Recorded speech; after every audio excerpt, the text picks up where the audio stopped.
자, 오늘 말씀 듣도록 하겠습니다. 오늘 여호수아 강의 그 두 번째 시간입니다. 지난 시간에 이어서 오늘도 하나님이 찾으시는 사람, 어떤 사람인가 다음 주까지 한 번 더 할 거예요. 오늘 두 번째 시간 갖도록 하겠습니다. 여러분, 우리 지난 시간의 말씀을 조금 서치하고 오늘 말씀을 듣도록 하죠.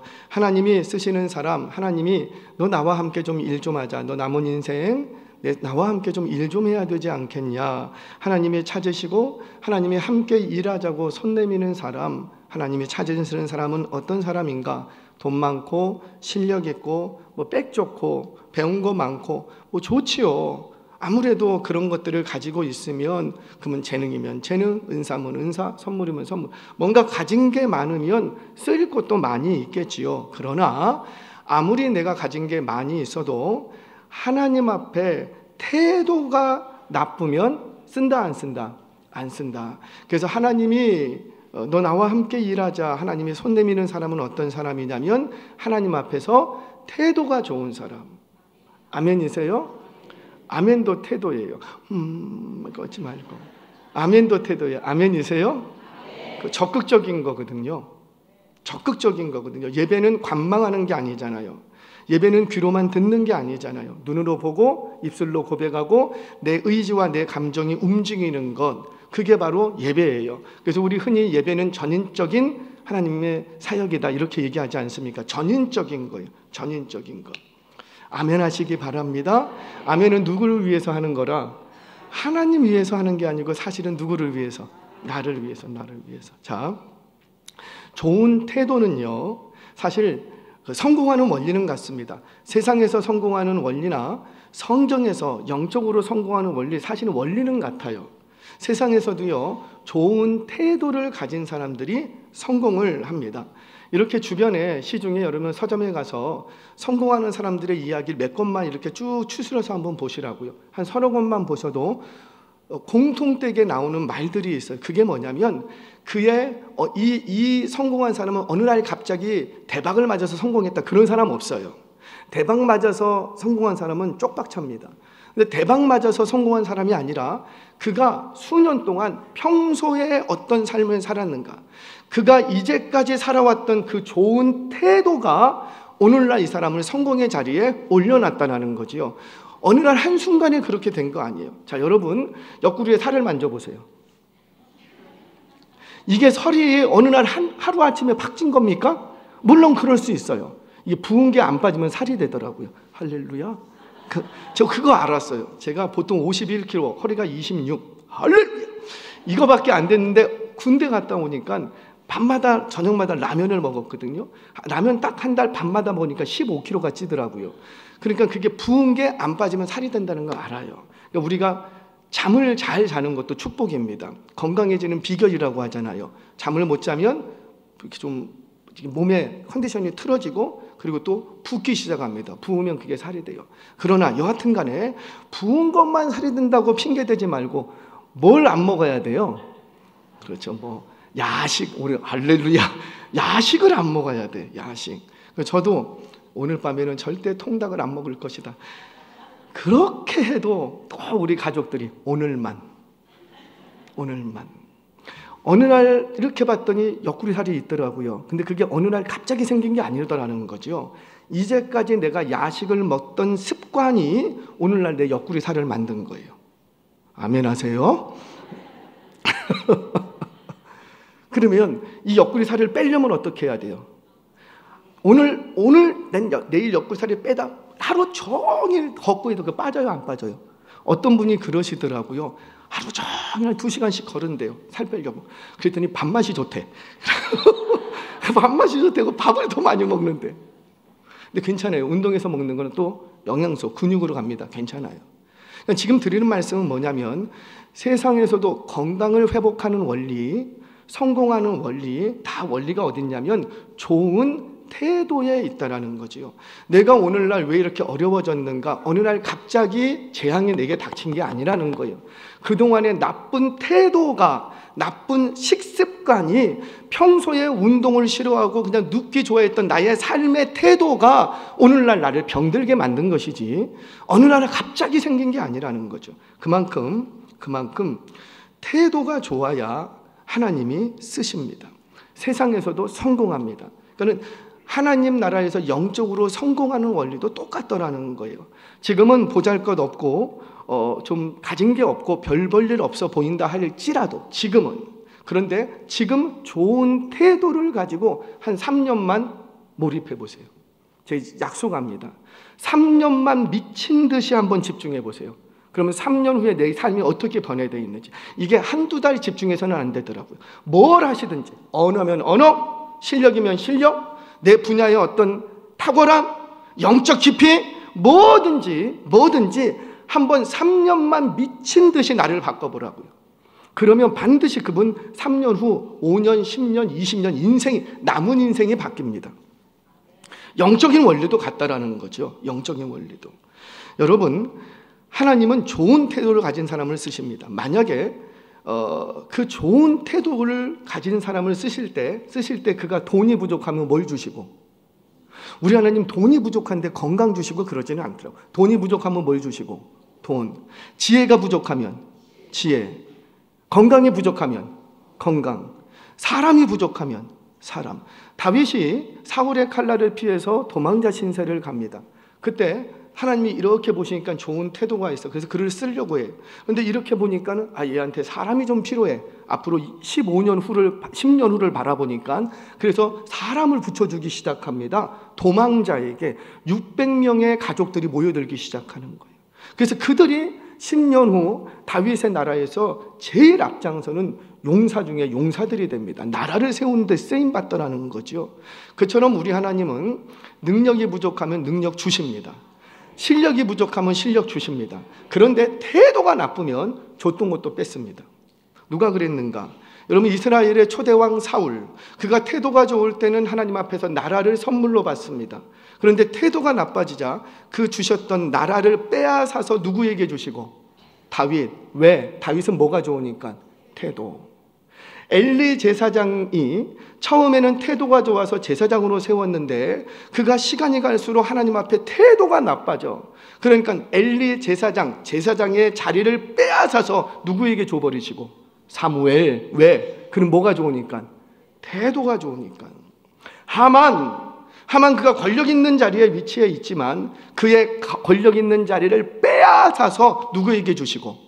모르드게. 왜? 모르드게는 뭐가 좋으니까? 태도가 좋으니까. 그래요. 다음 시대, 우리 시대가 여기가 끝이 아닌데 다음 시대, 다음 사역, 다음 스텝에 하나님이 같이 일하고자 하는 사람은 누군가? 바로 좋은 태도를 가진 사람이라는 거죠. 자, 지난 시간에 모세의 뒤를 이어서 가나안 정복 전쟁을 시작해야 되는데 이 200만이 넘는 이 백성들의 다음 리더를 세웁니다. 그 리더가 누구라? 여호수아. 근데 왜 허구 많은 사람 중에 여호수아였는가? 그가 실력이 탁월해서, 그가 능력이 많아서, 그가 전쟁의 경험이 타고난 용사여서 그런 게 아니라고요. 지금 싸워야 되는데, 지금 전쟁해야 돼. 전쟁하면은 그 군사들의 수장을 누가 세우겠어요? 누구를 세우겠어요? 전쟁할 줄 아는 사람을 세울 거 아니에요. 그런데 우리 하나님 그렇게 안 세우시더라는 거예요. 여호수아를 세웁니다. 왜? 그에게 뭐가 있으니까? 좋은 태도가 있으니까. 그러면 여호수아가 보여줬던 좋은 태도는 무엇인가? 첫 번째로 그는 따르는 위치에서 내 앞에 있는 리더를 잘 따르는 사람이었다는. 잘 종된 자리에서 내 앞에 있는 리더를 하나님이 세우신 리더라고 인정하고, 그의 말이 하나님의 말도 아니라고요. 모세의 말이라고요. 여러분, 여호수아는 리더로 세움받을 때까지 하나님의 음성을 들었다는 얘기가 없어요.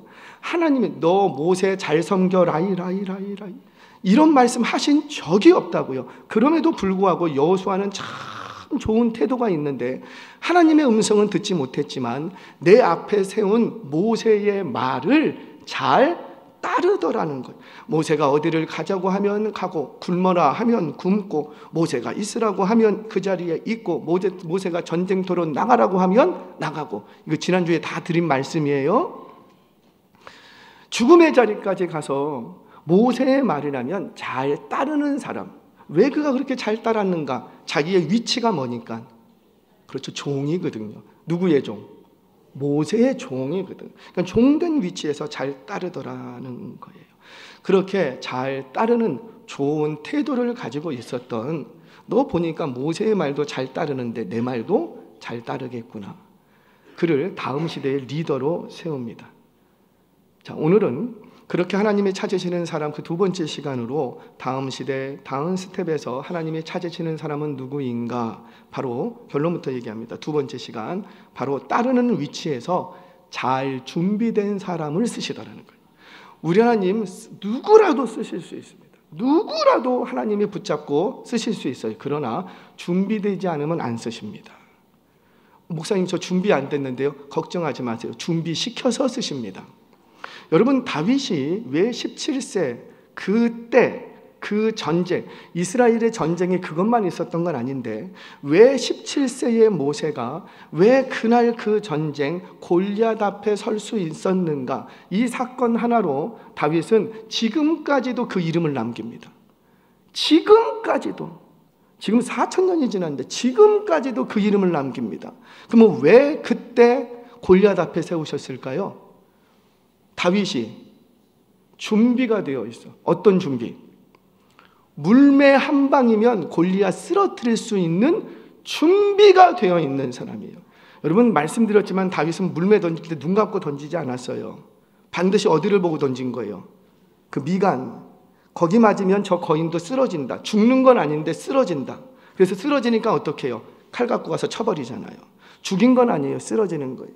그거를 경험적으로 알고 있어. 그러니까 세상은 생각을 해보세요. 자기가 뛰어요. 뛰면서 손을 집어넣고 물매를 잡고 한 손으로는 돌리고 물매를 끼고, 골리앗이 아무리 3m 가까이 되는데 아무리 기골이 장대해도 골리앗도 뛰고 있다고요. 같이 뛴다고, 한쪽으로 돌린다고. 그런데 던졌는데 어디를 보고 던졌다고요? 미간. 나는 이거면은 충분하다. 왜? 이미 준비가 돼 있거든. 어떤 날짐승도 뛰면 나도 함께 뛰면서 그거 쫓아갖고 맞추던 사람이 다윗이야. 그런데 그 작은 짐승도 잡히는데 저 거대한 골리앗이는 안 될겠. 그래서 던진 거예요. 물론 내가 던졌다고 다 맞습니까? 빗 맞을 수도 있잖아요. 한 방에 맞아버려. 그건 누가 하신 거고? 그래요. 물매 던질 줄 모르는데 한 방에 만지신 게 아니라 다윗은 준비되어 있었다는 거지요. 사랑하는 여러분, 저와 여러분도 왜 우리 하나님이 나를 지금 안 쓰시지? 왜 안 쓰시는 거예요? 아직 준비가 안 돼서 그래요. 준비만 되면 하나님이 쓰실 줄로 믿으시기 바랍니다. 저는 앞으로 3년 후, 5년 후 우리 교회가 너무 기대가 돼요. 나만 기대가 돼요. 왜요? 우리 하나님이 지금 뭐 하고 계셔요? 준비. 그릇을 준비하십시오. 나 하나님 쓰임 받고 싶은데요. 그러면 입으로만 하지 말고 뭘 준비하라고요? 그릇을 준비해요. 우리 집에 그릇이 없으면 어떻게 하고?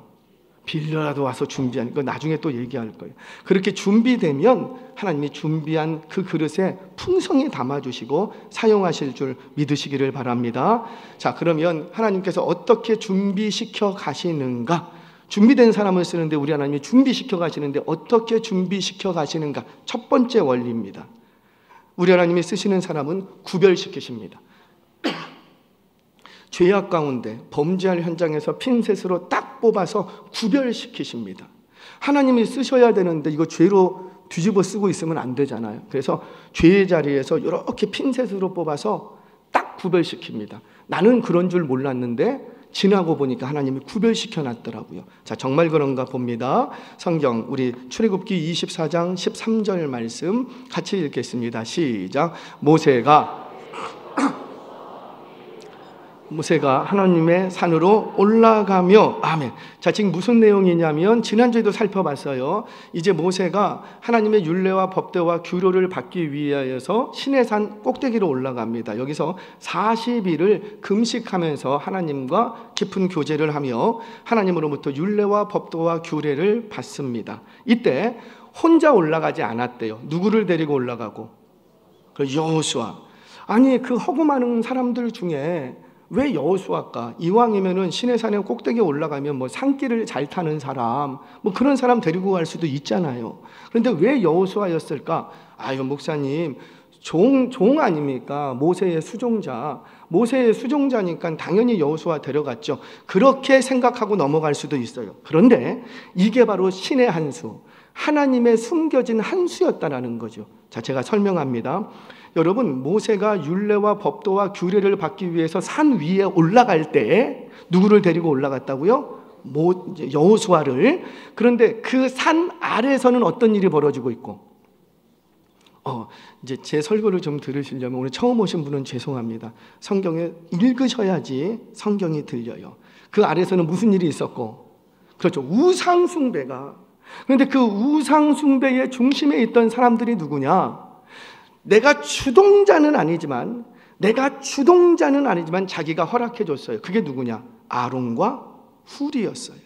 자, 우리 성경 보겠습니다. 출애굽기 24장 14절 같이 읽겠습니다. 시작. 장로들에게 이르되 너희는 여기서 우리가 너희에게로 돌아오기까지 기다리라.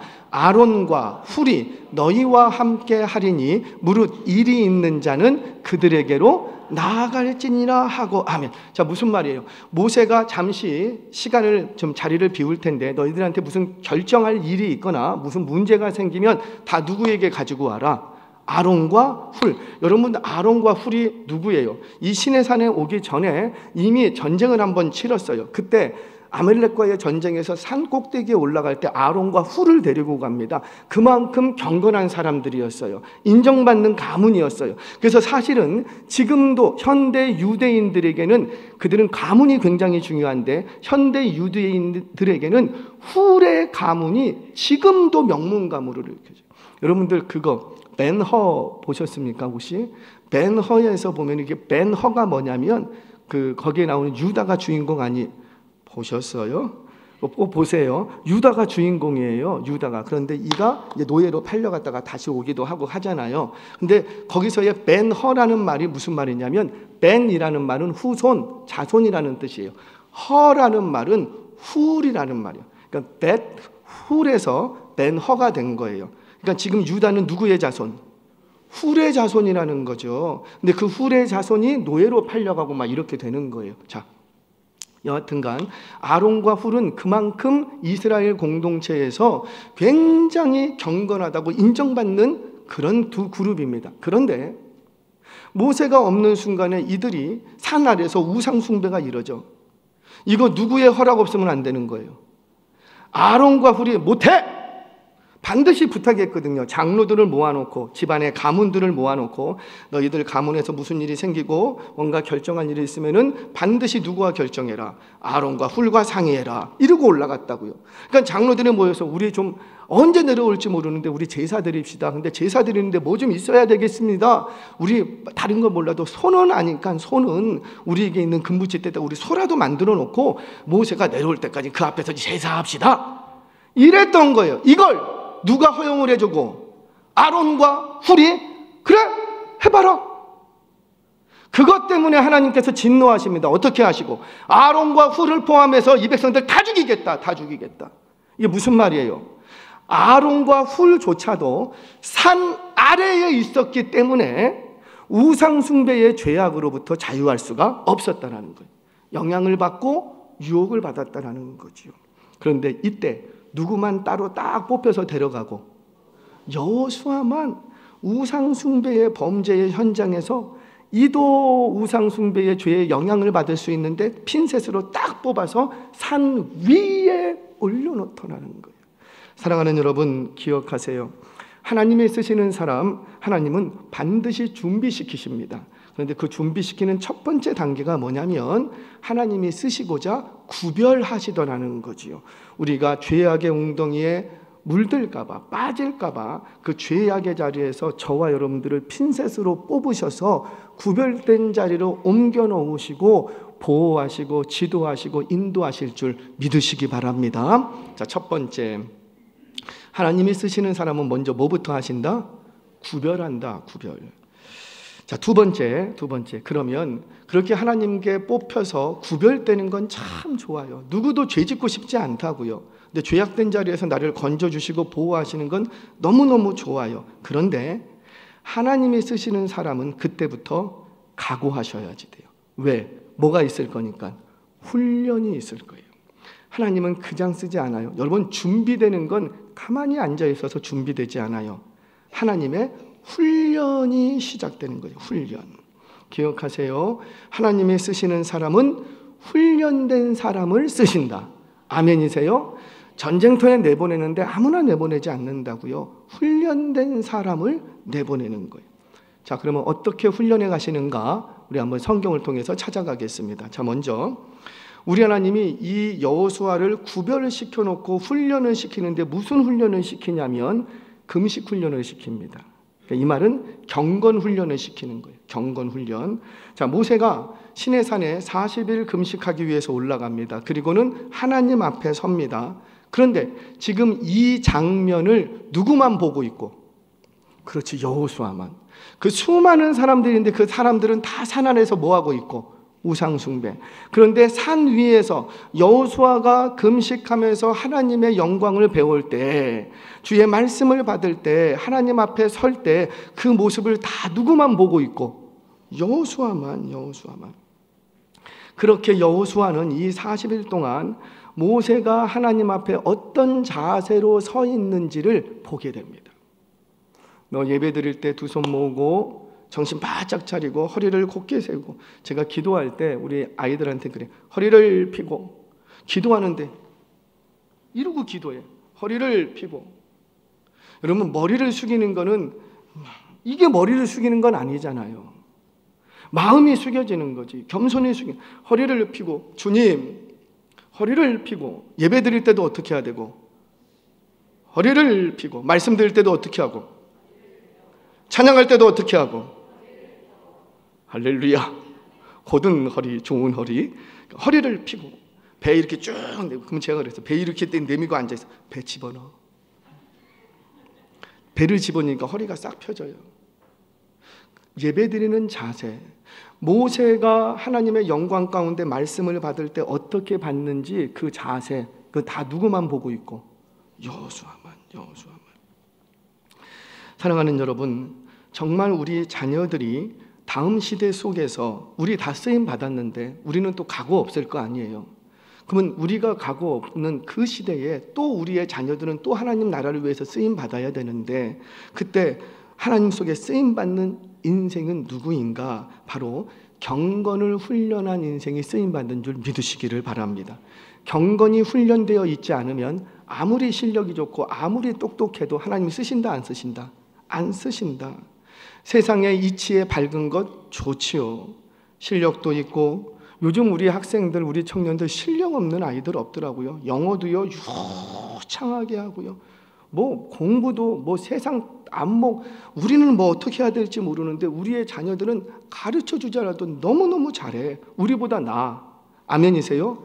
그거 인정하셔야 돼요. 우리보다 나아요. 정말 나아요. 그런데 그렇다고 하나님이 쓰시는가? 그건 아니라는 거죠. 우리보다 나아도 실력이 있어도 뭐가 훈련되어야 되고? 경건. 육체의 연습은 약간의 유익이 있으나 경건의 연습은 범사에 유익하니 금생과 내생에 약속이 있느니라. 약속이 있다는 것은 복이 있다 그 말이에요. 축복이 있다. 뭐를 훈련했더니? 경건을 연습했더니. 경건을. 아들 같은 디모데에게 바울은 이거 하나 가르칩니다. 너 경건을 연습해라. 젊은이들에게 부탁합니다. 젊은이들이여, 경건을 연습해라.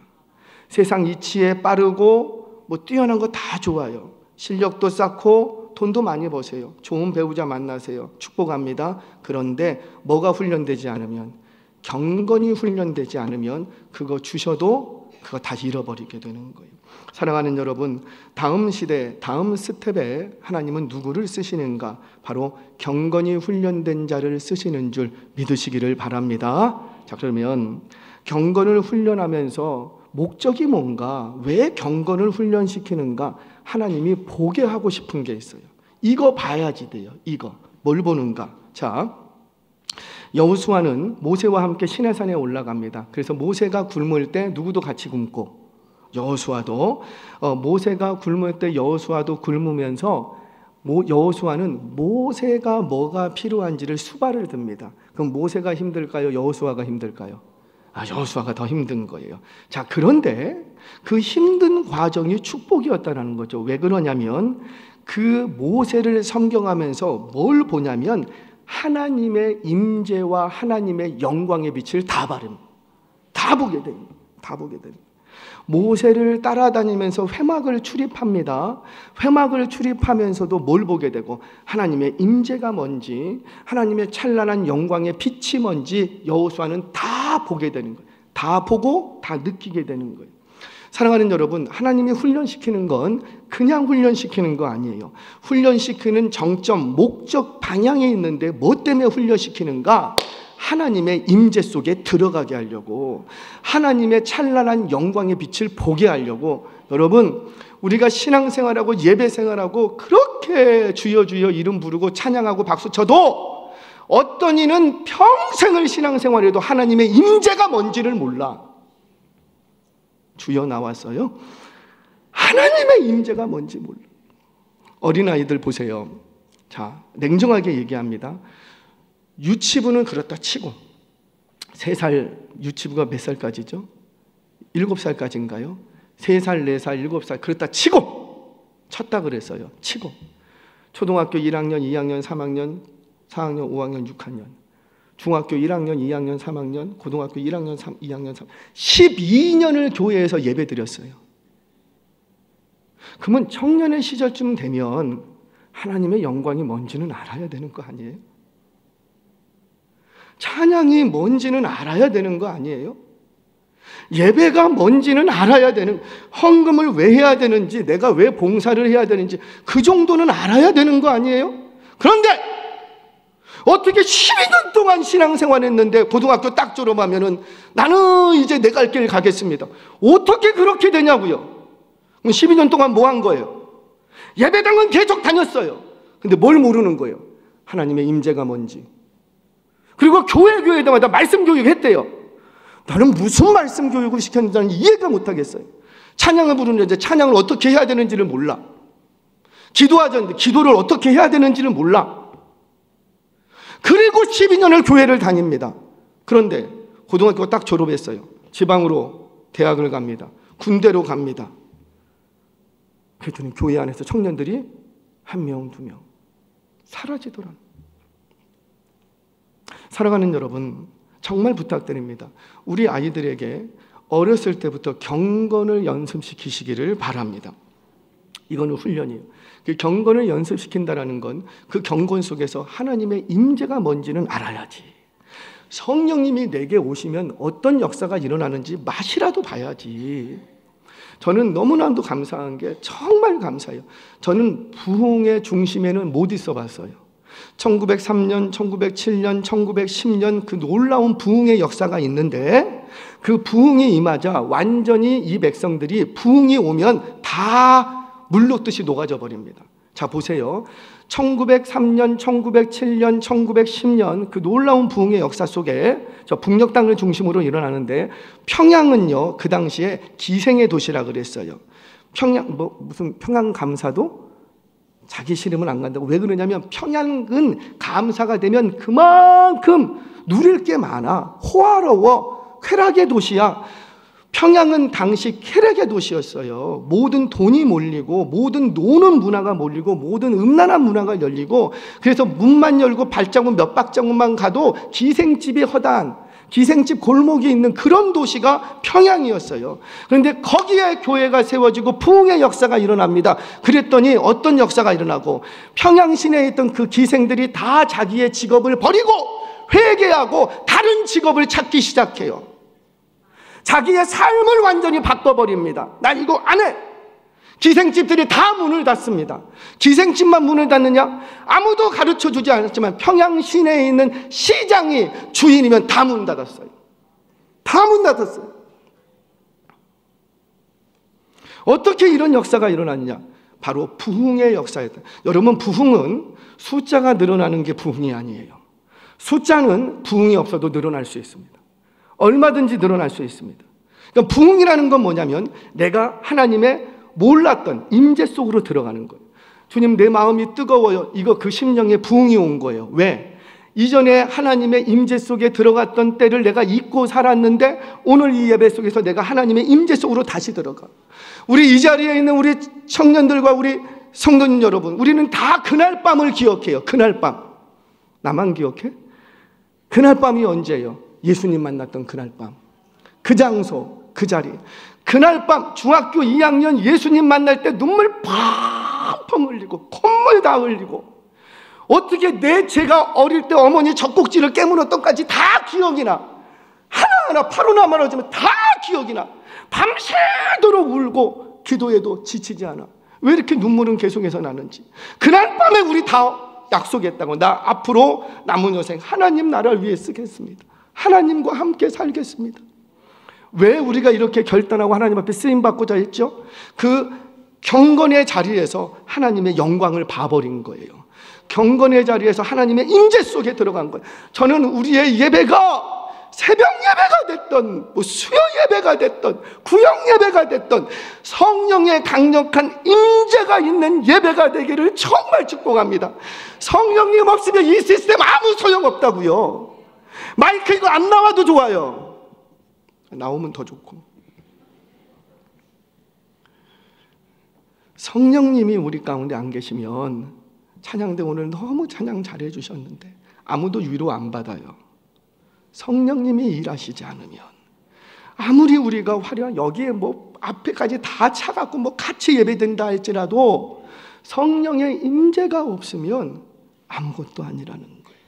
저와 여러분, 오늘 예배의 현장 속에 여러분들의 기도의 자리, 여러분들의 찬양의 자리, 봉사의 자리, 어떤 경건의 자리든지 거기서 훈련 받으시되 하나님의 임재 속으로 들어가는 영광의 찬란한 빛을 보는 은혜가 있기를 주의 이름으로 축원합니다. 찬양팀, 찬양대, 방송실, 교사, 금요일날 기도의 자리에 나오세요. 왜 기도를 안 해요? 목사님 저 하는데요. 하는 줄 알아요. 그러면 이왕이면 여기 와서 하세요. 기도해야죠. 예배를 준비하고 예배를 섬기는데 어떻게 기도 안 하고 해요? 대피 기도하시는 우리 장로님들 죄송합니다. 기도하셔야지 돼요. 안수 집사님들 기도하셔야 돼요. 어떻게 중직자로서 교회를 섬기는 리더로서 기도하지 않고 교회를 이끌어 가려고 생각하세요? 제가 많이 기도하라는 얘기는 아니에요. 그건 다음에 얘기할 거예요. 최소한 내가 기도할 수 있는 몫은 있다고요. 그 기도는 내가 해야죠. 우리 교사분들, 선생님들 기도하세요. 정말이어서 자 체크할 거예요. 김 집사님이 기도 오늘 몇 시간 했어요. 체크할 거예요. 왜? 그분의 영혼을 위해서, 그리고 그분이 맡고 있는 아이들의 영혼을 위해서. 저 그거 안 하면 저 편해요. 그리고 제가 그렇게 안 해도 그분과 좋은 관계로 지낼 수 있어요. 제가 관리 들어가기 시작하면 서로 불편해지는 거 저도 알아요. 그래서 최대한 그건 안 하려고 해요. 하지만 뭐를 위해서? 교회를 위해서, 개인의 영혼을 위해서, 우리에게 맡겨준 영혼들을 위해서는 우리 모두가 다 훈련받아야 된다는 거지요. 기도로 훈련 받으시기 바랍니다. 예배의 자리에서 훈련 받으시기 바랍니다. 찬양의 자리에서 훈련 받으시기 바랍니다. 그렇게 경건을 훈련하셔서 하나님의 임재, 하나님의 영광의 찬란한 빛 가운데로 들어갈 수 있는 저와 여러분 되시길 주의 이름으로 축원합니다. 자, 두 번째, 그렇다면 이렇게 잘 훈련받은 사람은 특징이 있더라고요. 자, 내가 잘 훈련 받았는지 안 받았는지를 알 수 있는 기준치가 있어요. 자, 제가 학교에서 영어 공부를 합니다. 영어를 보면은 잘하는 사람도 있고 조금 영어 공부를 했는데 잘 못하는 사람들, 그 차이가 어디서 나죠?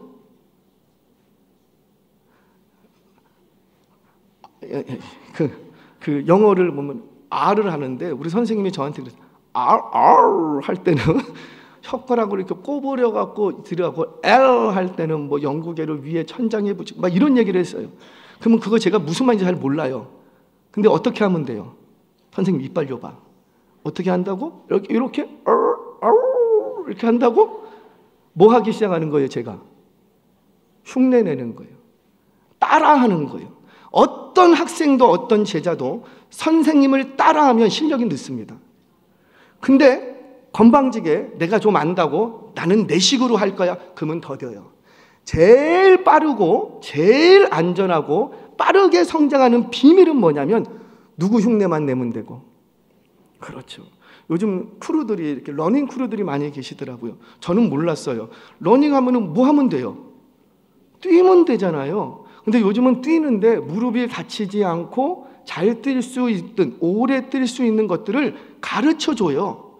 근데 이상하게 그 가르쳐 준 거를 내가 흉내만 내도 정말 잘 뜁니다. 그런데 뭐 뛰는 게 뛰는 거지 하고 뛰면 반드시 그 무릎 나갑니다. 뭐의 차이죠? 흉내를 냈느냐 안 냈느냐. 흉내만 내도 하나님의 역사는 일어나는 거예요. 아멘이세요? 제가 일부 예배 때는 말씀을 안 드렸는데 저는 중학교 2학년 때 예수님을 만났습니다. 1학년 때부터 만나기 시작해서 2학년 때 확실히 만났어요. 자, 그리고 나서 제가 이제 선생님, 우리 중고등부 선생님 군대 갔다 와가고, 그래서 제가 고선생, 전 성을 좀 바꿨으면 좋겠어. 김성생도 있고 말때 고선생이 뭐야? 고선생 이번 여름 수련회에 아이들 데리고 수련회 다녀오세요. 그땐 교육자가 없었으니까 고선생. 네. 아이들을 데리고 마석기도원 갑니다. 이 마석기도원은 금식기도원이었어요. 버스 정류장에서 내려서 1시간 반을 걸어서 들어가야 돼요. 차가 안 다녀서. 그래서 여러분들 옛날 일도 좀 기억해 보신다면 수련회 갈 때는 빈손으로 안 가요. 다 들고 갔어요. 솥단지까지 들고 갔어요. 밥해 먹어야 되니까 우리 권사님들 가셔갖고 솥단지 이고 악기 들고 그리고 1시간 반을 그 떼약볕에 걸어서 들어갑니다. 그리고는 집회를 합니다. 그런데 우리 중고등부 아이들하고 이렇게 낮에 집회를 하는데 이렇게 동그랗게 앉아서 그때 무슨 악기가 있어요? 우리 뭐 기타 칠 수 있는 학생, 감사, 그리고 신디사이저, 키보드 있죠, 키보드. 이렇게 조그만한 거 20만 원, 10만 원짜리 소리만 나는 거, 소리만. 그거를 가지고 이렇게 치면서 찬양을 부르고 있었어요. 그런데 그 자리에 성령님이 오셨어요. 그래서 막 우리 한 20여 명 되는 아이들이 막 손 붙잡고 막 주여 주여. 그때는 왜 이렇게 진동 같은 것도 많이 오고 막 떨림이 많았는지 막 주여 주여 주여 방언 터지고 막 벌건 대낮에 진동이 오고. 근데 그때 밥 해주려고 권사님들이 올라오셨는데 권사님들이 또 그냥 안 왔어. 자기 손주들을 데리고 왔어요. 초등학교 1학년, 2학년, 3학년 여자아이들. 걔들을 데리고 온 거예요. 그러니까 이 아이들이 아니 언니 오빠들이 뭐 해? 근데 이렇게 봤더니 언니 오빠들이 손 붙잡고 막 이렇게 해. 그러니까 얘들이 나갔어요. 우리 하는 걸 보고. 그랬더니 권사님이 막 튀어 올라왔어요. 막 올라와갖고 고성생 큰일 났다고. 큰일 났다고. 무슨 일입니까? 봉고차 문이 안 열린다고. 문이. 왜냐하면 옛날에 그 봉고차 있지 않습니까? 그 12인승 그 봉고차. 그 봉고차는 밖에가 그 안에가 좌석이 이렇게 돌아가요. 그래서 마주 볼 수 있게 돼 있어요. 애들이 봉고차 안에 들어갔는데 문이 안 열린대. 열쇠로 여세요. 열쇠로 열려고 하는데 문이 안 열린대. 문이 어른들이 아무리 땡겨도 문이 안 열린대. 왜? 성령님이 오신 거예요. 가봤더니만 봉고차가 들썩들썩 뒤집어지는 줄 알았어요. 들썩.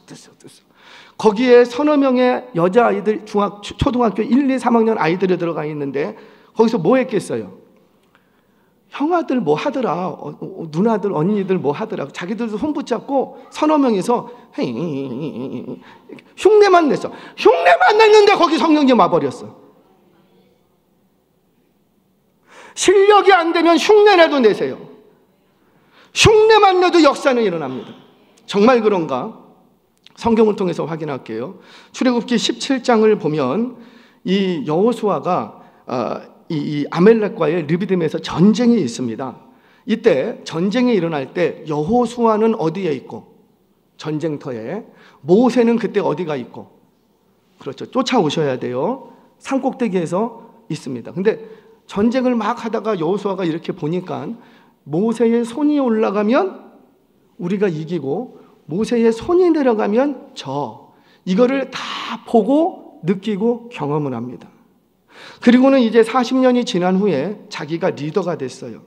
자기 앞에 전쟁이 났어요. 그랬더니 이 전쟁을 승리하는데 어떻게 승리하는가? 그 옛날 모세가 했던 그 모습을 흉내냅니다. 흉내만 냈는데 그 전쟁에서 승리하게 하더라는 거예요. 자, 성경 봅니다. 여호수아서 8장 18절 19절 같이 한번 읽겠습니다. 시작. 여호와께서 여호수아에게 이르시되 내 손에 잡은 단창을 들어 아이를 가르키라. 내가 이 성읍을 내 손에 넘겨주리라. 여호수아가 그의 손에 잡은 단창을 들어 그 성읍을 가르키니 그의 손을 드는 순간에 복병이 그들의 자리에서 급히 일어나 성읍으로 달려 들어가서 점령하고 곧 성읍에 불을 놓았더라. 자, 이제 말씀을 쫓아오신 분은 보이실 거예요.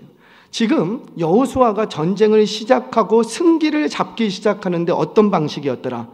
그의 손에 단창을 들어 아이를 가르키니, 단창을 들어 성읍을 가르키니, 그의 손에 들 때 전쟁이 일어나고 전쟁의 승기를 딱 잡더라는 거예요.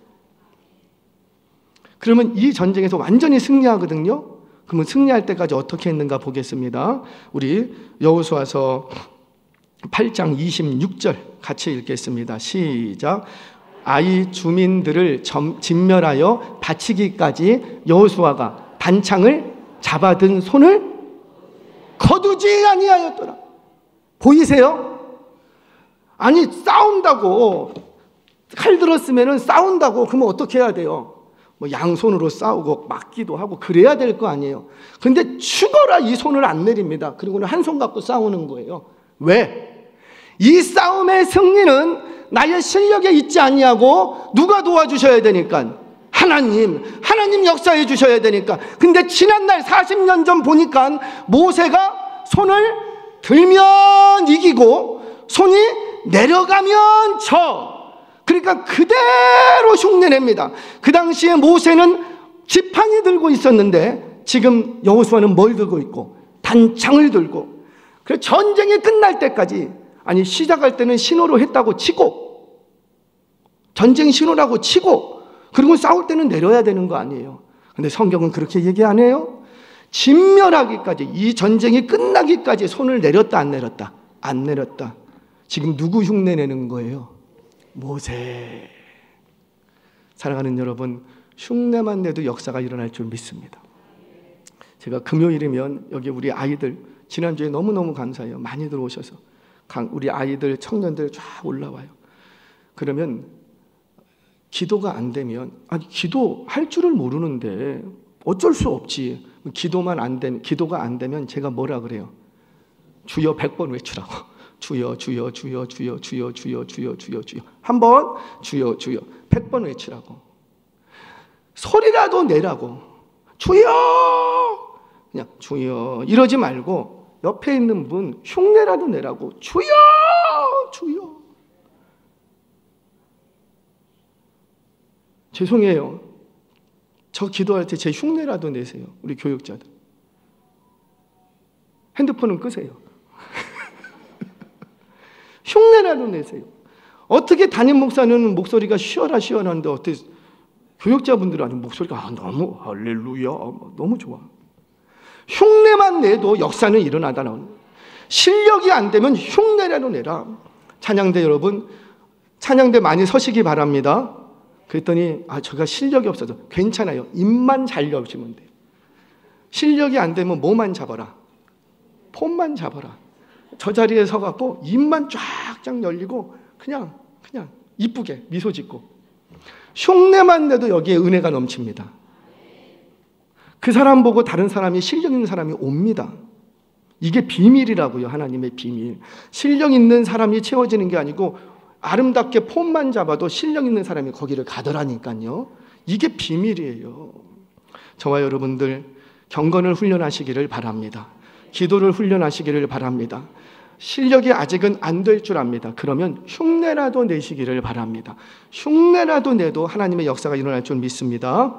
자, 그런데 마지막에 하나님의 훈련은 여기서 끝나지 않습니다. 여기서 하나님의 훈련의 정점이 있는데 그게 뭐냐면 한 가지 더 준비되어야 될 게 있어요. 자, 우리 성경 봅니다. 신명기 34장 9절 말씀 같이 읽겠습니다. 시작. 모세가 눈의 아들 여호수아에게 안수하였으므로 그에게 지혜의 영이 충만하니 이스라엘 자손이 여호와께서 모세에게 명령하신 대로 여호수아의 말을 순종하였더라. 계속입니다. 9절 순종하였더라. 그래요. 자, 40년을 준비시키고 마지막 정점이 있는데 이거 없으면 쓸 수 없답니다. 그게 뭐예요? 뭐가 부어져야지 되고, 그렇죠, 지혜의 영이 충만해야 돼요. 내가 아무리 훈련을 많이 받고 내가 실력을 키웠어도 뭐가 부어지지 않으면, 지혜의 영, 성령님이 부어지지 않으면 그 사람 안 쓴다라는 거예요. 리더로 쓰임 받는데 마지막 단추를 채우는 건 뭐냐면 성령의 충만함. 성령의 충만함, 성령의 만지심, 성령의 터치하심이 없이는 우리는 일할 수 있다 없다? 없다. 아무리 내가 뛰어난 병사라 할지라도, 실력을 갖추었다 할지라도, 훈련을 엄청나게 세게 받았다 할지라도, 훈련은 받았는데 성령으로 충만함을 덧입지 못하면 쓴다 안 쓴다? 안 쓰신다. 그래요. 저와 여러분들 남은 여생 가운데 우리 자녀들의 인생 속에 하나님 앞에 쓰임받는 은혜가 있기를 축복합니다. 그런데 어떻게 쓰임받을 수 있느냐? 훈련도 받아야 되지만 성령으로 충만해지셔야 돼요. 그래서 우리는 날마다 구할 게 뭐라? 성령님. 말씀을 정리하겠습니다. 어떤 군인도 훈련받지 않았는데 전쟁터로 내보내지 않더라고요. 아무리 전시가 급박해도 최소한의 훈련은 시켜서 내보내더라고요. 그런데 그 훈련 중에 일반 병이 훈련받는 것과 장교로 훈련받는 것은 다르더라고요. 저하고 신분이 있는 목사님이 젊을 때 군대에 있을 때 장교들 훈련시키는 조교 생활을 했어요. 조교. 근데 그분 얘기가 그래요. 밤에 야간 구보를 한대요. 우통 벗고 갑자기 구보를 막 하다가 갑자기 구보 스탑 정지. 그리고는 논두렁에 들어가서 개구리를 잡는다. 그런데요. 그러면 뒷짐지고 입으로 개구리를 잡아서 나와야 돼요. 그 엄동설안에 그 논두렁에서 개구리를 입으로 잡아서 나와야 되는 거예요.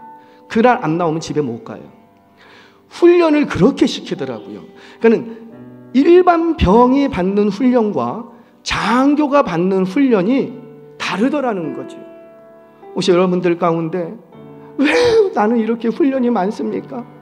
왜 나는 이렇게 고난이 많고, 나는 왜 이렇게 시험들도 많고 어려움이 많습니까? 도대체 이 훈련은 언제쯤 끝납니까? 너무 힘듭니다. 힘든 훈련 중에 있습니까?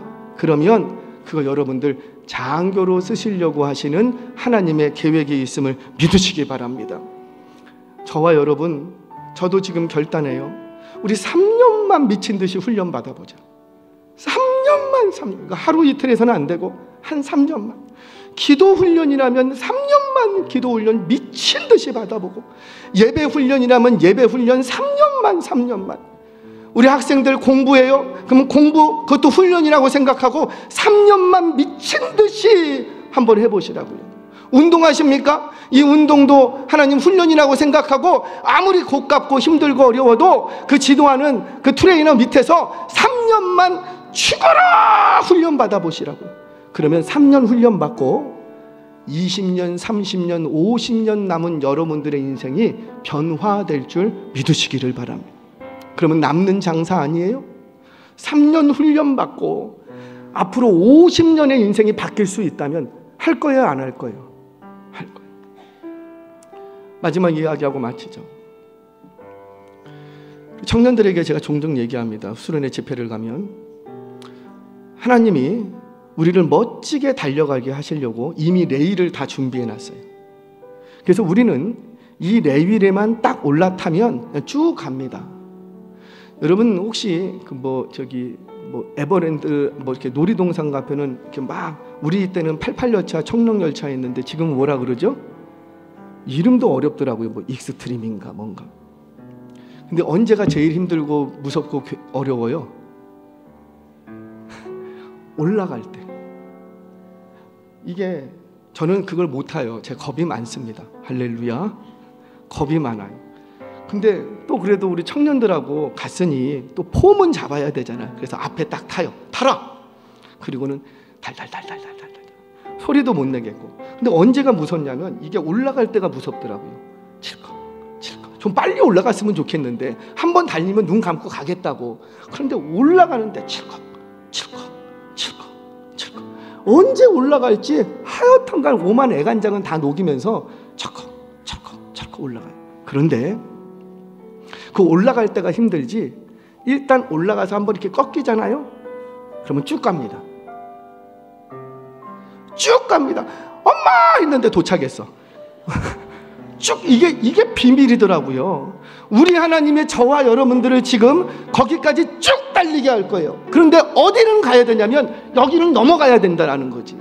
여기만 넘으면 하나님이 준비하신 레위리를 쭉 달려갈 거라고요. 그런데 다들 어디서 포기하냐면 올라갈 때 언제 올라갑니까? 왜 이렇게 더딥니까? 왜 이렇게 힘듭니까? 나 빨리 올라가고 싶습니다. 하나님께서 올리실 때까지 참고 올라가야 되는데 올라가지를 못해서 다 뛰어내려. 근데 우리 하나님이 누구를 쓰시는가? 올라갈 때까지 참고 견디고 훈련받고 올라가면 그때부터 한번 딱 꺾입니다. 꺾이면 쭉 달린다고. 저와 여러분이 하나님이 예비해 놓으신 레위일 위로 멋지게 달려가시기를 바랍니다. 그러려면 일단 구별돼야 돼요. 구별시켜 주십니다. 또 그 구별된 자는 반드시 하나님이 훈련시키십니다. 경건의 훈련을 하시기를 바랍니다. 경건의 훈련의 목적은 나를 위한 것이 아니고 경건의 훈련의 목적은 하나님의 임재와 영광 속에 들어가는 거예요. 훈련은 다 받았는데 하나님의 임재가 뭔지 모르고 영광이 뭔지 모른다면 아직 훈련 받은 거 아니에요. 훈련의 정점은 거기에 있는 거예요. 그리고 그걸로 끝나지 않는답니다. 반드시 성령으로 기름 부어져야, 성령의 충만함을 입어야 하나님이 쓰시더라는 거예요. 저와 여러분, 저는 너무너무 기대돼요. 우리 청년들을 볼 때만 저거 앞으로 3년만 훈련 잘 받으면 정말 멋지게 쓰일 텐데, 5년만 훈련 잘 받으면 진짜 인생이 바뀔 텐데, 보여. 저와 여러분들 하나님 앞에 쓰임받는 인생 되시기를 축복합니다. 남은 여생 쓰임받는 인생 되시기를 바랍니다. 그러려면 준비되셔야 돼요. 하나님의 손에 붙들려 말아서 멋지게 준비돼요. 남은 여생, 여러분들의 자녀들의 인생 멋지게 쓰임받는 인생들 되시길 주의 이름으로 축원합니다.